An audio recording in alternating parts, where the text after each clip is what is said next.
Good job, boys and girls. This is Stone Fox, Chapter 7. Also, how to draw a border collie.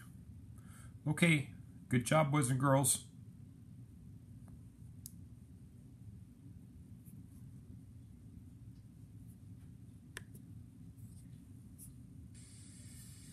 Hi guys, I am back and ready to read another chapter of Stone Fox. Today we will be reading chapter 7 called The Meeting. It was Friday night, the night before the race, when it happened. Grandfather was out of medicine. Little Willie went to see Doc Smith. Here, Doc Smith handed Little Willie a piece of paper with some scribbling on it. Take this to Lester right away. But it's nighttime. The store's closed. Just knock on the back door. He'll hear you. But are you sure it's all right? Yes, Lester knows I may have to call on him any time, day or night. People don't always get sick just during work hours, now do they? No, I guess they don't. Little Willie headed for the door.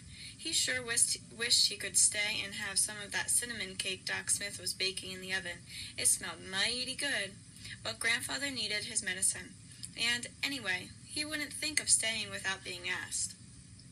One other thing, Willie, Doc Smith said. Yes, ma'am? I might as well say this now as later. It's about the race tomorrow. Yes, ma'am? First, I want you to know that I think you're a darn fool for using your college money to enter that race. Little Willie's eyes looked to the floor. Yes, ma'am. But since it's already been done, I also want you to know that I'll be rooting for you. Little Willie looked up. You will? Win, Willie. Win that race tomorrow. Little Willie beamed. He tried to speak, but couldn't find the words. Embarrassed, he backed over to the door, gave a little wave, then turned quickly to leave. And Willie? Yes, ma'am? If you stay a minute, you can have some of that cinnamon cake I've got in the oven. Yes, ma'am. Later on his way to town, Little Willie sang at the top of his lungs. The sled's runners cut through the snow with a swish. This was a treacherous road at night, but the moon was out and Searchlight could see well. And anyway, they knew this road by heart. Nothing was going to happen. Lester gave Little Willie a big bottle of what looked like dirty milk. How's your grandfather doing? Lester asked. Not so good. But after I win the race tomorrow, he'll get better. Doc Smith thinks so, too. Lester smiled. I admire you, Willie. You got a heap of courage, going up against the likes of Stone Fox. You know he's never lost, don't you? Yes, I know. Thank you for the medicine. Little Willie waved goodbye as Searchlight started off down Main Street. Lester watched the departing sled for a long time before he yelled, Good luck, son! On his way out of town along North Road, Little Willie heard dogs barking. The sounds came from the old deserted barns near the schoolhouse. Little Willie decided to investigate. He squeaked open the barn door and peeked in. It was dark inside and he couldn't see anything. He couldn't hear anything either. The dogs had stopped barking. He went inside the barn.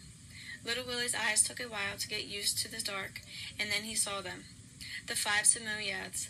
They were in the corner of the barn on a bed of straw. They were looking at him.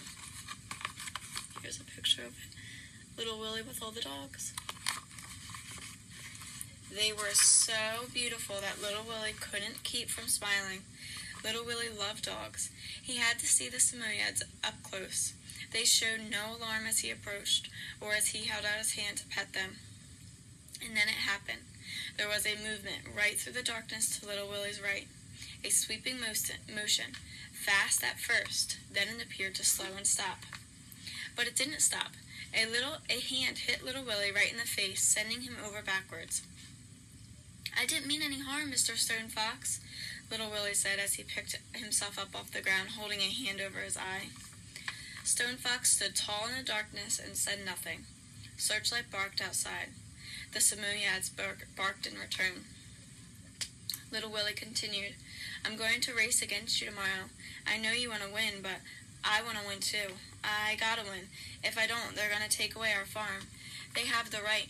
Grandfather says that those that want to bad enough will.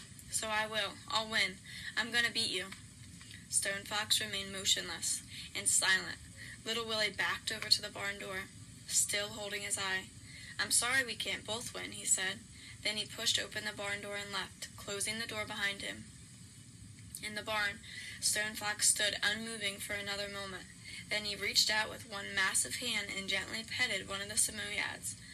That night, Little Willie couldn't sleep. His eye was killing him. And when Little Willie couldn't sleep, Searchlight couldn't sleep. Both tossed and turned for hours, and whenever Little Willie looked over to see if Searchlight was asleep, she'd just be laying there with her eyes wide open, staring back at him. Little Willie needed his rest. So did Searchlight. Tomorrow was going to be a big day, the biggest day of their lives. Tune back in tomorrow, guys, and we're going to read about the big day.